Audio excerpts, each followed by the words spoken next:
আল্লাহর মাহবুব বান্দা চান ইমামের এক ইমাম ইমামে আযম নোমান বিন সাবিত হুজুরকে এক বুড়ি মা এসে জিজ্ঞাসা করেছিলেন, ও বাবা নোমান, একটু বলবে বাবা তোমার দাড়ির মূল্য বেশি না আমার ছাগলের দাড়ির মূল্য বেশি? একটু বলো না বাবা। চার ইমামের এক ইমাম ইমামে আযম নোমান বিন সাবিত হুজুর বলেছিলেন, বুড়িমা আমি এখন উত্তর দেব না, আমার ইন্তেকালের পরে আল্লাহ যদি আমাকে বলিয়ে নেন তোমাকে আমি উত্তর দিয়ে দেব বুড়িমা, একটু অপেক্ষা করতে হবে উত্তর পাওয়ার জন্যে। আল্লাহ যেন মরণের পরে উত্তরটা করিয়ে দেন, জোরে বলুন সুবহানাল্লাহ। মরণের পরে ইমামে আযম আবু হানিফা রহমাতুল্লাহ আলাইহির মৃত্যু হয়ে গেল। কিছুদিন পরে যখন মৃত্যু সজ্জায় তিনি মৃত্যু বরণ করলেন, লোকেরা দেশের মানুষেরা তানার কাফন পরিয়ে দাফন করানোর জন্যে খাটিয়ায় তুলে নিয়ে চলে যাচ্ছেন। খাটিয়ায় যখন নিয়ে যান পথে মধ্যে বুড়িমা চিৎকার আওয়াজে বলতে লেগেছেন, ও বাবারা তোমরা একটু অপেক্ষা করো বাবা, আমি নোমানের কাছে একটা জিজ্ঞাসা করব বাবা। হ্যাঁ যুবকেরা, আমি তোমাদের কাছে নিবেদন করি বাবা, একটু আজকে আমার ভাইরা একটু অনুরোধ করি কথাগুলো শুনে রাখো, জীবনে ঈমান নিয়ে যেতে হবে। ইমামে আযম নোমান বিন সাবিত কবরস্থ করা হবে, খাটিয়ার উপরে আছে। বুড়িমা জিজ্ঞাসা করলেন, ও নোমান ওয়াদা করেছিল জবাব দেবে বলে, ওয়াদা তুমি করেছো জবাব দেবে বলে, আজকের তোমার ওয়াদা মতো জবাব দাও, তোমার দাড়ি ভালো না আমার ছাগলের দাড়ি ভালো? আল্লাহর মাহবুব বান্দার এই প্রশ্ন করার সাথে সাথে খাটিয়ার উপর দিয়ে কাফনের মধ্য দিয়ে একটা আওয়াজ আসলো, ও বুড়িমা যে কথা আপনি প্রশ্ন করেছেন আজ আমি আল্লাহর শুকরিয়া আদায় করেছি, আজ আল্লাহ পাক রব্বুল আলামিন আমার দাড়ির মূল্যটা আল্লাহর কাছে বেশি হয়ে গেছে। বুড়িমা বলেছিলেন, ওগো নোমান আগে কেন বলনি বাবা এই কথাটা? বললেন, বুড়িমা আমি যদি ঈমানটা নিয়ে না আসতে পারতাম আমার কোনো মূল্য থাকতো না, আমার দাড়িরও মূল্য থাকতো না। আমার মৃত্যুকালে আল্লাহ পাক ঈমানের সঙ্গে আমার মওত দান করেছেন, জোরে বলুন সুবহানাল্লাহ। ঈমান মওতকালে ঈমান নিয়ে যাওয়া, ঈমান বড় দামি জিনিস। পৃথিবীর জমিনে সব কিছু চলে যাবে, ঈমানটা হারালে হবে না। ঈমান কত দামি জিনিস জানেন? শেষ জামানা আখিরি সময় নবী আমার বলেন দাজ্জাল আসবে, শুনেছেন তো দাজ্জাল আসবে? দাজ্জালের এই এখানে কাফের বলে লেখা থাকবে কপালে, এক চোখও হবে, কানা দাজ্জাল। কষ্ট হচ্ছে নাকি আলোচনা শুনতে? কষ্ট হচ্ছে না তো? হে যুবকেরা, সোনার মানিকেরা, আব্বারা মায়েরা, দাজ্জাল এসে কি করবে জানেন? সব পাড়ায় পাড়ায় তার একটা কাজ হবে। দাজ্জালের এত শক্তি, সেই জমিনে দাঁড়িয়ে বলবে জমিন সোনা হয়ে যাও, সোনা হয়ে যাবে। দাজ্জাল বলবে আসমান পানি বর্ষণ করো, পানি হবে। পানি বন্ধ হয়ে যাও, পানি বন্ধ হয়ে যাবে। দাজ্জাল যা খুশি যদি আপনার ঘরের কাছে দাঁড়িয়ে বলে এই ঘরটা সোনার ঘর হয়ে যাও, সঙ্গে সঙ্গে ঘর সোনার ঘর হয়ে যাবে। শক্তি আছে না? তাহলে ও কেন আমাদের কাছে আসবে? আল্লাহ দাজ্জাল থেকে হেফাজত করুক। ও এসে ওর একটাই কাজ হবে, ও শুধু চাইবে সব লোক বেঈমান হয়ে যাক, ওকে খোদা বলুক। একবার বলুন না নাউজুবিল্লাহ। সব লোক কি হয়ে যাক? বেঈমান হয়ে যাক। দাজ্জালের লক্ষ্য একটাই, ও টাকা পয়সা নেবে না, আমাদের জমি জায়গা নেবে না, আমাদের ঘর বাড়ি দখল করবে না, মানুষের কিছুই নেবে না, ও শুধু নেবে মানুষের ঈমানটা। দাজ্জালের চিন্তা সারা পৃথিবীর মানুষ বেঈমান হয়ে যাক।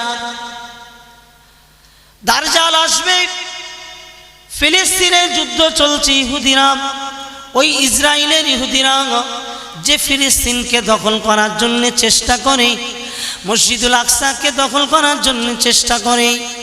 ও যুবক ভাইরা, জানো কি ওই দাজ্জালের জন্যে ইহুদিরা ঘর বানিয়ে ফেলেছে বড়।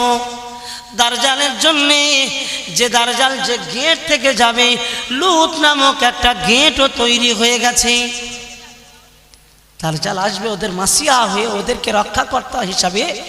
তাই ইহুদিরা এখন থেকে ঘর বাড়ি তৈরি করেছে ওর জন্যে, আর একটা ভালো গেট বানিয়েছে, এই গেট থেকে যাবে।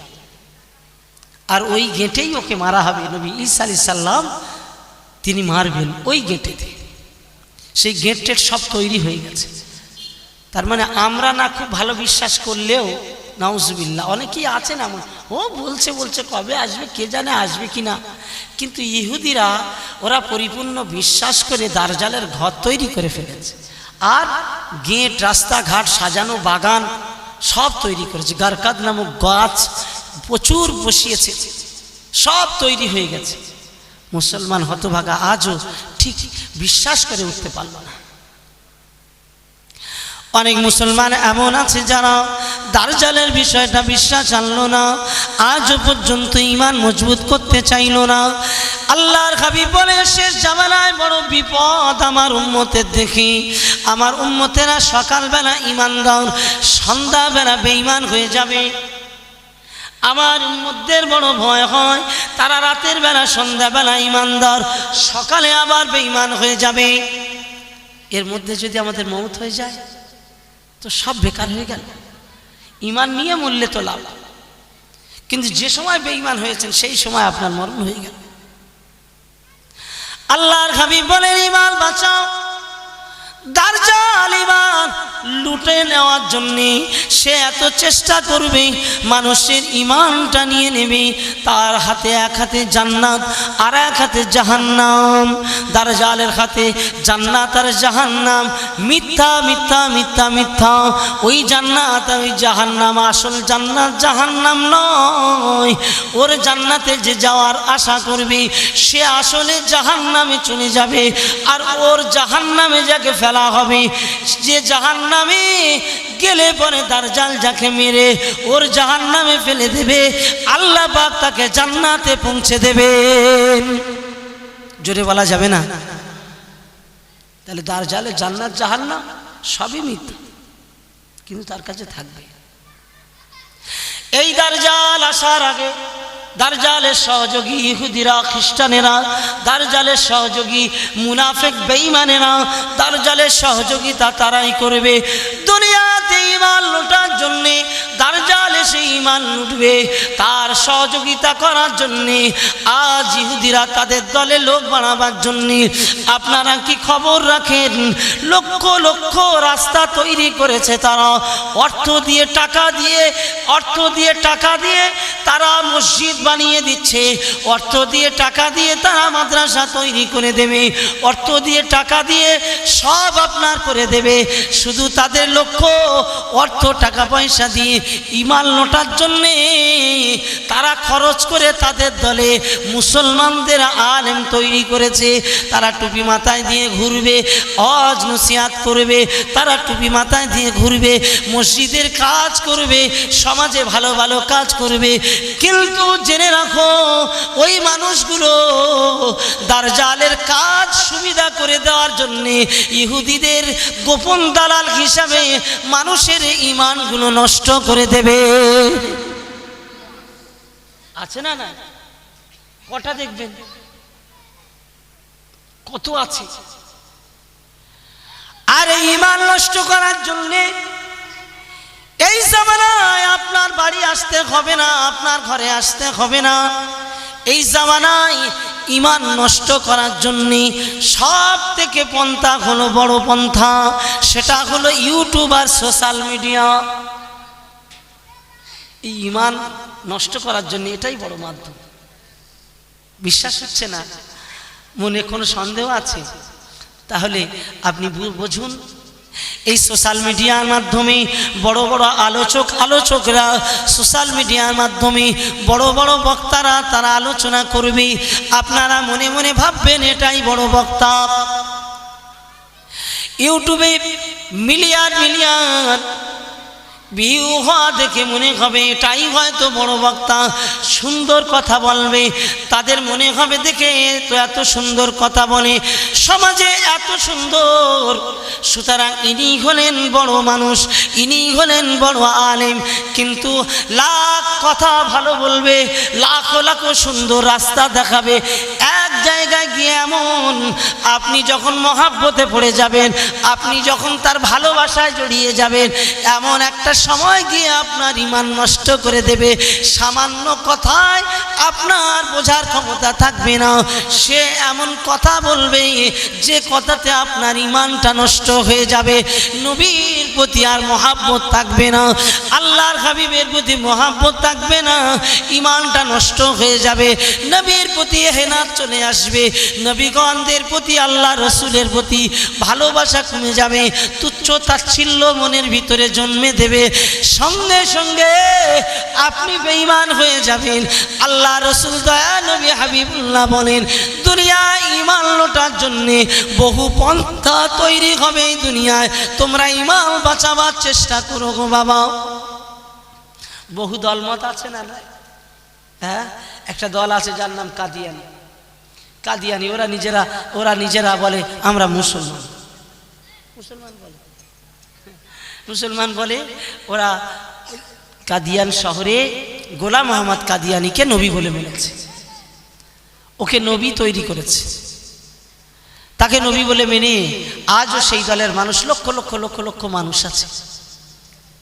একবার নাউজুবিল্লাহ বলেন, শেষ নবী তো আমাদের নবী রাসূলুল্লাহ সাল্লাল্লাহু আলাইহি সাল্লাম, তারা আমাদের নবীকে শেষ নবী মানতে পারলো না।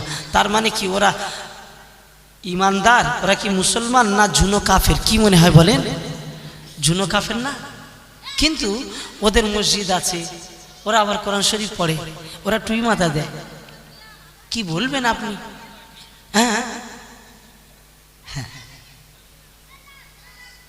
ওরা সব বস, কি করে বুঝবেন যে ওরা খারাপ? কত দল আছে, বহু দল আছে, তারা পৃথিবীতে এই ইউটিউবে পয়সা দিয়ে তাদের বক্তব্যগুলো মিলিয়ন মিলিয়ন ভিউ করাচ্ছে, কোম্পানিকে টাকা দিয়ে বুস্ট করছে সব। আর এদের পিছনে এই টাকাগুলো দিচ্ছে, তাদের খাওয়া পড়া অসুবিধে নেই, তারাই বসে বসে শুধু বক্তব্য দেবে, তাতেই তারা বিল্ডিং বালাখানা যত ধরনের গাড়ি চাইবে সব দেবে।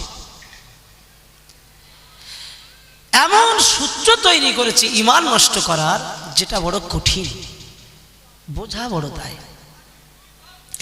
আল্লাহ পাকের নবী দয়া নবী দিন ও দুনিয়ার বাদশাহ হাবিবুল্লাহ জনাবে মুহাম্মদুর রাসূলুল্লাহ সাল্লাল্লাহু আলাইহি ওয়াসাল্লাম নবী আমার, হুজুর আমার বলেন, ও দুনিয়ার মানুষেরা, তোমরা ঈমান বাঁচিয়ে নিয়ে আল্লাহর কাছে যদি যেতে পারো, আল্লাহ পাক তোমাদের উপরে রাজি আর খুশি হয়ে যাবেন। যদি তোমাদের ঈমান না থাকে, আল্লাহ তোমাদের উপরে রাজি হবে না। ঈমান হলো তোমাদের জীবনের বড় সম্পদ। ঈমানটা সব হালতে, সব অবস্থায় ঈমানটা তোমরা বাঁচিয়ে নেবে। ফেরাউনের জামানায় আল্লাহ নবী মুসা আলাইহিস সালামের একটি সময় এক মহিলার, এক বিশেষ আল্লাহ নবী মুসা আলাইহিস সালামের জামানায় এক মহিলার ঈমানের একটি ঈমান যে কতভাবে তিনি মজবুত করেছিলেন। রাসূল আমার যখন মেরাজে যান, প্রথম আসমানের কাছাকাছি আল্লাহর ফেরেশতা জিবরিল আমিনকে বলেছিলেন, ও ফেরেশতা জিবরিল, এই মুহূর্তে নাকে একটা খুব সুন্দর সুগন্ধি পাচ্ছি, এটা কি জান্নাতের সুগন্ধি নাকি? জিবরিল আমিন বলেছিলেন, ইয়া রাসূলুল্লাহ, ইয়া হাবিবাল্লাহ, এই সুগন্ধিটা জান্নাতের সুগন্ধি নয়, এই সুগন্ধিটা ফেরাউনের বাড়িতে থাকতো এক ফেরাউনের দাসী, সেই দাসী তার কবর থেকে এই রকম সুগন্ধি আল্লাহ পাক বাহির করে দিচ্ছেন। ফেরাউনের বাড়ির দাসী কেন গো জিবরিল? বিষয়টা একটু বলো না। হযরত জিবরিল আমিন বলেছিলেন, ইয়া রাসূলুল্লাহ, ইয়া হাবিবাল্লাহ, বিষয়টা অন্য কিছু নয়। ওই দাসী এক তারিখে কাজ করতে করতে হঠাৎ করে তার হাত থেকে একটি বস্তু পড়ে গেছে। সে বলে উঠেছে, আল্লাহু আকবার। আল্লাহু আকবার বলাতে এই বিষয়টা শুনতে পেল ফেরাউনের লোকজনেরা, ফেরাউনের পরিবারের মানুষেরা শুনতে পেল। মহিলাকে জিজ্ঞাসা করলো, গে দাসী, তুমি কি আমাদের রবকে, আমাদের ফেরাউন যাকে আমরা রব বলে মানি, বড় খোদা বলে মানি, তুমি কি তাকে মানো না? ওই দাসী এক কথায় জবাব দিল, ও আল্লাহর বান্দারা, আমি কেন ফেরাউনকে বড় খোদা মানতে যাব?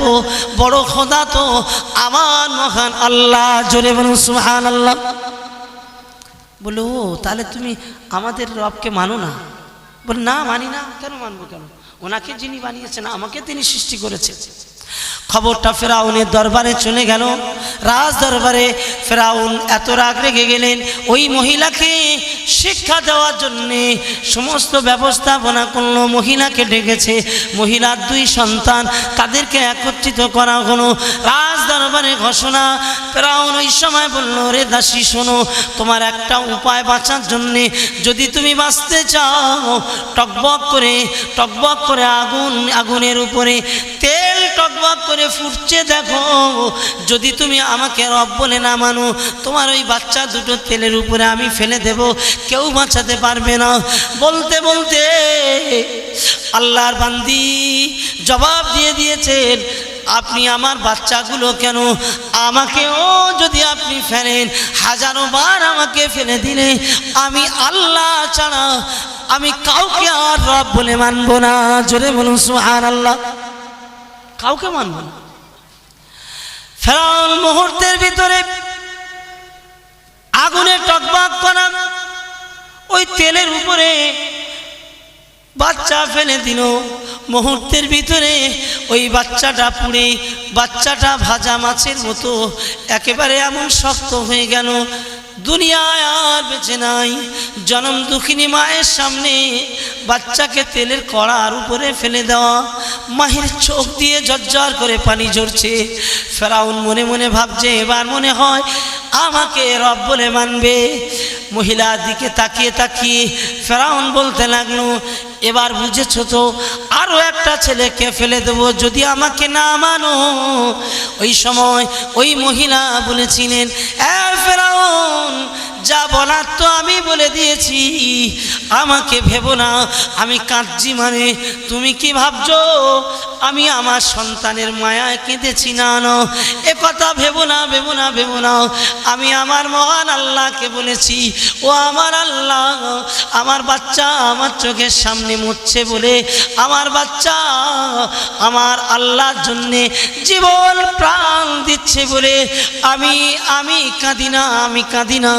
ও রব্বুল আলামিন আল্লাহ, তোমার কাছে আমার কান্নাই জন্যে আমার অন্তরটা শক্ত করে দাও। আমার সব বাচ্চা যদি মেরে দেয়, আমার সন্তান যদি তেলেতে ফেলে দেয়, আমাকেও যদি ফেলে দেয়, আপনি আমাকে সবরুন জামিল দান করুন, যেন আমি ঈমানটা বাঁচিয়ে নিতে পারি। আল্লাহ তো খুশি হয়েছেন, তাই তার মৃত্যুর পরে তার কবরে এই সুগন্ধিটা ইয়া রাসূলুল্লাহ আপনার পর্যন্ত পৌঁছে দিয়েছেন। জোরে বলেন না সুবহানাল্লাহ। ঈমানের দাম আছে না? না, কত দাম? সব পৃথিবীর সব সম্পদ একদিকে, আর ঈমানের দাম একদিকে। সব কিছুর তুলনায় ঈমানের দাম বেশি না কম? একটু আওয়াজ দিয়ে বলেন। বেশি। সোনা গয়না, টাকা পয়সা, অর্থ, বিল্ডিং, বালাখানা, পৃথিবীর রাজত্ব, সব কিছুর তুলনায় সব রাজত্ব আছে, পৃথিবীর রাজত্ব করে, পৃথিবীর বাদশাহ, তারপরে তার ঈমান নেই। তো ও বাদশাহিত্ব কয়দিন, তারপরে কি হবে? আর বাদশাহ থাকবে আখিরাতের জীবনে? থাকবে না। সেজন্য ঈমান বড় সম্পদ। ঈমানকে বাঁচিয়ে নাও, ঈমানকে বাঁচাও। আল্লাহর হাবিব বলেন, আমি রাসূলুল্লাহ, আমার জন্যে আমার সাহাবীরা যেমনটা ঈমান বাঁচানোর জন্যে যতটা ত্যাগ দিয়েছিলেন, আমার সাহাবীরা ঈমান রক্ষা করার জন্যে যতটা ত্যাগ দিয়েছিলেন, তোমরা ওই রকম ত্যাগ দেওয়ার চেষ্টা করো গো। তোমাদের ঈমান বাঁচাতে হবে। আহাদ আহাদ আহাদ আহাদ করে আমার বেলাল, আমার হাবশি বেলালকে একবার দেখো না, আমার বেলালকে একবার তাকিয়ে দেখো। আমার বেলালের গলায় দড়ি বেঁধেছে, আমার বেলালের হাতে দড়ি বেঁধেছে, আমার বেলালের কখনো পায়ে দড়ি বেঁধেছে। বেলালকে কুকুরের মতো টানতে টানতে, আল্লাহু আকবার, বেলালকে টানতে টানতে উত্তপ্ত বালুর উপর দিয়ে যখন যায়, বেলাল আর কেমন করে সহ্য করবে, সারা শরীরে ফসকা পড়ে গেছে। উত্তপ্ত বালু, উত্তপ্ত পাথরের উপর দিয়ে টানতে টানতে নিয়ে যায় বেলাল। বেলাল তাকে এমন করে টেনে নিয়ে যায়, সে কোনো ভয় করে না। কিন্তু কুফারে কুরাইশেরা এক তারিখে আমার বেলালকে টানতে টানতে নিয়ে বুকের উপরে পাথর চাপিয়ে দিয়েছে। বুকের উপরে পাথর চাপিয়ে তাও হলো না। হযরতে বেলালের জিভটা টেনে লম্বা করে জিভের উপরে কাঁটা লাগিয়ে দিয়েছে, খেজুর কাঁটা গো। ওই বেলাল রাদিয়াল্লাহু তাআলা আনহুকে আমার নবী পাক একদিন জিজ্ঞাসা করেছিলেন, ওগো বেলাল, আবু বকর, আমার সাহাবী আবু বকর গিয়ে তোমাকে কিনে নিয়ে চলে আসলো, তুমি তো গোলাম ছিলে, আর গোলাম ছিলে বলে তোমার উপরে কত অত্যাচার করেছে, এখন তুমি আমার ভালোবাসার কারণে কত অত্যাচার সহ্য করতে হয়েছে। আমার আবু বকরকে আমি বলেছিলাম, আমার আবু বকর গিয়ে তোমাকে কিনে নিয়ে চলে আসলো, তুমি এখন আজাদ হয়ে গিয়েছো। ও বেলাল, একটু কি তুমি আমাকে বলবে? হাবশি বেলাল, বলো না, বলো না, বলো না, যখন তোমার মুখের উপরে জিভ টেনে যখন কাঁটা লাগিয়ে দিয়েছিল, সেই সময় তোমার কি কষ্ট হয়নি? তোমার যখন বুকের উপরে পাথর চাপিয়ে দিয়েছে, যখন উত্তপ্ত বালুর উপরে শুইয়ে পাথর চাপিয়ে দিয়ে তোমাকে আঘাত করেছে, চাবুকের উপরে চাবুক, ও বেলাল, তোমার কেমন লেগেছে একবার বলো না। হযরতে বেলাল হুজুর এই সময় নবী পাকের দিকে তাকিয়ে তাকিয়ে, আল্লাহর হাবিবের দিকে তাকিয়ে তাকিয়ে মুচকে ঘেসে বলেছিলেন, ইয়া রাসূলুল্লাহ, ইয়া হাবিবাল্লাহ, আমি বেলাল, আমি আজকে আপনার কাছে এসেছি। হুজুর, আমার ওরা টানতে টানতে এত কষ্ট দিচ্ছিল, ওরা আমাকে পায়ে দড়ি বেঁধে জমিনের উপরে টানতে টানতে নিয়ে যায়, আমি আহাদ আহাদ আহাদ আহাদ করে আল্লাহর নাম আমি স্মরণ করি, কিন্তু ওরা আরো রেগে যায়, যত আহাদ বলি ওরা তত রেগে যায়, তত আমাকে মারে। ইয়া রাসূলুল্লাহ, যে সময় আমার জবান থেকে আহাদ আহাদ আওয়াজ বার হয়, ওরা আমার জবানটা ওরা বন্ধ করে দেওয়ার জন্যে খেজুর কাঁটা ফুটিয়ে দিচ্ছিল। হুজুর, ইয়া রাসূলুল্লাহ, হাবিবাল্লাহ, আল্লাহ পাক রব্বুল আলামিন যখন ওরা আমাকে কষ্ট দিত, আমি তখনই জান্নাতের সুগন্ধি পেতাম, আমার কষ্ট আর লাগতো না। হুজুর, আমি কষ্টটা ভুলে যেতাম, আমার জান্নাতের সুগন্ধিটা নাকে আসলে কষ্টের কথা আমার আর মনে থাকতো না। মানে কিভাবে বোঝাই বলুন তো? একটা কষ্ট হচ্ছে, সেই কষ্টের তুলনায় এমন একটা শান্তির সুসংবাদ, এমন একটা শান্তির আল্লাহ খবর তার কাছে পৌঁছে দিচ্ছেন, সেই শান্তিতে তার মনে হচ্ছে জীবন নেয় নিজ্ঞে, হ্যাঁ জীবন যায় যাকে, ওই শান্তিটা পেয়ে যাব। ওই শান্তির আশায় ওই আল্লাহর জান্নাতের সুসংবাদ, জান্নাতের সুগন্ধি, তখন এই কষ্টটার কথা আর মনেই থাকতো না। জোরে বলা যাবে না সুবহানাল্লাহ। হযরতে বেলাল রাদিয়াল্লাহু তাআলা আনহু নবীকে এত মহব্বত করেছিলেন, হুজুরকে বলেছিলেন, ইয়া রাসূলুল্লাহ, হাবিবাল্লাহ, আমার কোনো কষ্ট অনুভব হলো না যখন আমি জান্নাতের সুগন্ধি পেতাম। হুজুর, আল্লাহ পাক রব্বুল আলামিন আজ আপনার জন্যে আমি যদি জীবন দিতে পারতাম, আমার যদি জীবনটা আপনার ভালোবাসায় চলে যেত, আমার কোনো কষ্ট ছিল না। ইয়া রাসূলুল্লাহ, হাবিবাল্লাহ, আল্লাহ পাক কোরআনে বলেছেন, কুল ইন্না সালাতি ওয়া নুসুকি ওয়া মাহইয়ায়া ওয়া মামাতি লিল্লাহি রাব্বিল আলামিন। কুল ইন্না সালাতি, তোমার নামাজ, তোমার কুরবানি, তোমার জীবনে বেঁচে থাকা, তোমার মৃত্যুবরণ করা, সবই তো আল্লাহর জন্যে। নেই। আল্লাহ রসুল বেলালের জবান থেকে শুনে আল্লাহ রসুল বেলালের উপরে এমন খুশি হয়েছিলেন। বেলালের খুশি হয়ে হযরতে বেলালকে বলেছিলেন, ওগো বেলাল, আল্লাহ তোমার উপরে এত রাজি হয়ে গিয়েছে, কিয়ামতের কঠিন দিবসে সব মানুষেরা পায়ে হেঁটে হেঁটে যাবে। আল্লাহ আমার সম্মান ইজ্জতকে আল্লাহ পাক বুলন্দ করে দিয়েছেন।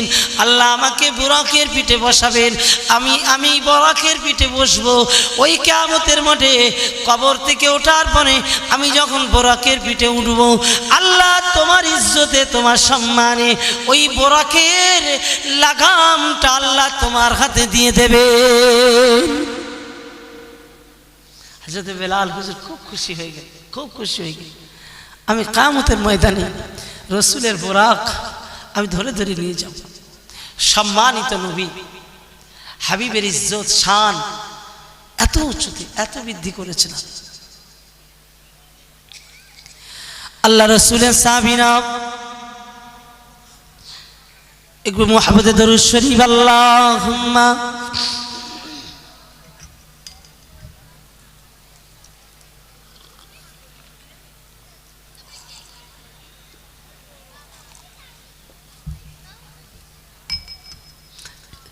मेरे आँखों की पुतली में जलवा आया मोहम्मद का, मेरे दिल की आईना में नक्शा आया मोहम्मद का। कोई जन्नत में जाएगा, कोई दोज़ख में पहुँचेगा, मदीना की तरफ दौड़ो दीवाना मोहम्मद का। अल्लाहुम्मा सल्ले अला